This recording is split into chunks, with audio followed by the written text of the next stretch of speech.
Mon discours n'aura rien de protocolaire et je risque d'égratigner certaines sensibilités. Et j'en suis désolé d'avance. Il me faut d'abord rappeler que nous sommes ici parce que la situation de notre vallée est catastrophique en matière de qualité de l'air. Et des milliers de citoyens se sont sentis concernés en manifestant cette colère jour après jour.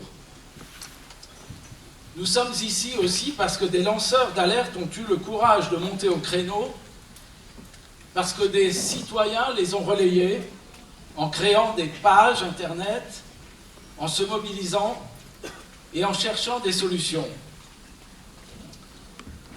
Nous sommes ici parce que nos élus ont trop tardé à prendre conscience de l'injustice qui frappait les plus faibles d'entre nous, à trouver et à mettre en place des solutions courageuses et efficaces, parce que l'État ne s'est pas suffisamment préoccupé de la santé des habitants de ce territoire.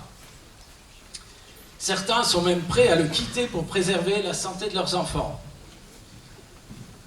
Nous sommes aussi ici parce que des citoyens se sont réunis en association depuis des dizaines d'années afin d'alerter les décideurs sur cette situation et leur demander de lutter contre l'inertie et les intérêts économiques parfois trop prégnants. Mais je ne veux ce soir jeter la pierre à personne. Nos élus qui sont des femmes et des hommes, comme nous tous, qui respirent le même air, ils ont choisi de mettre leur énergie et leur courage au service de la collectivité. Ils n'ont pas la science infuse et nous ne devons pas leur reprocher de ne pas connaître tous les sujets à fond. Ils ont en revanche le devoir d'être à l'écoute et de chercher à comprendre. Certains ont compris avant d'autres qu'il s'agissait d'un vrai et grave problème, voire d'un scandale sanitaire.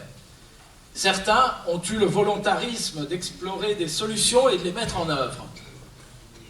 Rendons-leur hommage, car ils ont montré la voie. Ce soir, nous ne cherchons à désigner aucun bouc émissaire. Nous souhaitons à l'inverse que les élus se sentent proches de nous, admettent qu'ils font partie de notre communauté et que nous devons trouver ensemble les solutions à nos problèmes. Ce soir est une occasion rare, puisque nous avons l'envie de remettre la démocratie à l'endroit, en nous adressant à nos élus, non pas avec des invectives, même pas sous forme de bulletins de vote, mais avec de véritables propositions. Depuis plusieurs semaines, sur Internet, sur Facebook et dans les cahiers de doléances physiques déposés dans les mairies, vous, les habitants de cette vallée, vous êtes exprimés. Vous avez dit votre ras-le-bol, mais surtout, vous dites à vous les élus, nous disons à vous les élus, que ce qu'ils veulent, ce que nous voulons, c'est améliorer les choses. Et nous avons des idées, nous aussi. Des groupes de travail composés de citoyens ont travaillé collectivement pour lire toutes ces idées, les classer et en faire une synthèse. Je n'ai pas besoin de vous dire l'admiration que j'ai pour leur dévouement et leur intelligence. Ils ont établi une feuille de route à destination des élus et des décideurs pour qu'ils s'en servent comme ressources brutes lorsqu'ils se demanderont « Mais que veut la population ?» Nous souhaitons maintenant vous présenter quelques-unes des suggestions que les groupes de travail ont trouvées les plus remarquables par leur originalité ou par le nombre de fois où elles ont été citées. Vous ne retrouverez bien sûr pas toutes les idées qui ont été exprimées. Il a fallu faire un choix aussi objectif que possible, mais sachez que tout sera sur la feuille de route. Je ne voudrais pas conclure sans vous remercier tous d'avoir soutenu cette initiative un peu ambitieuse et folle, et d'être aussi nombreux ce soir.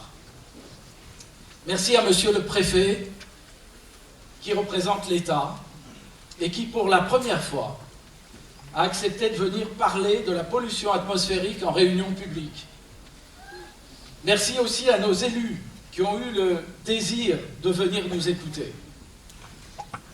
Faisons le pari ensemble qu'ils vont avoir à cœur, en cette occasion exceptionnelle où le peuple parle à ses élus, de prendre en compte des décisions fortes et efficaces pour que progressivement, mais rapidement, la pollution générée par l'activité humaine se réduise, que nos enfants ne soient plus sujets aux affections respiratoires graves que nous constatons, et pour que les parents aient à nouveau envie de rester ici, voir leurs enfants grandir en bonne santé, pour que nous apprécions tous le bonheur de vivre ici. La parole est à la population au travers des groupes de travail. Merci.